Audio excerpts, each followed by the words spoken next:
Exocrine Pancreatic Insufficiency. The pancreas is an important organ in the digestive system. The pancreas has two functions, endocrine and exocrine. Its endocrine function is to produce the hormones that regulate blood sugar, such as insulin. Its exocrine function is to produce enzymes that help us break down our food so that we can absorb nutrients. Exocrine pancreatic insufficiency, or EPI, occurs when the pancreas becomes damaged and is no longer able to produce enough digestive enzymes to properly digest food, particularly fat and protein.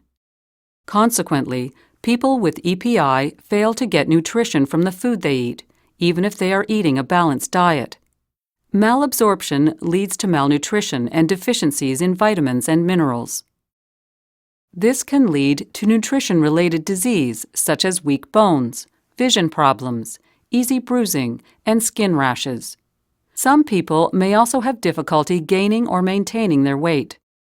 Many also have common gastric disturbances such as diarrhea, bloating, and flatulence, and steatorrhea, which is stool that is oily, yellow-streaked, foul-smelling, and difficult to flush.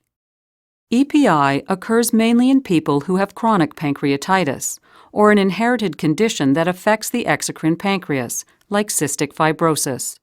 EPI is diagnosed using a combination of tests, including testing the stool for fat, testing the stool for an enzyme made by the pancreas called fecal elastase, and sometimes stimulating the pancreas with medications to see if it makes the proper amount of hormones. Since there is no cure for EPI, treatment focuses on managing the symptoms of the disease. Patients are advised to follow a healthy, low-fat diet and avoid high-fat foods. They are also prescribed pancreatic enzyme replacement therapy, or PERT, vitamins, and mineral supplements.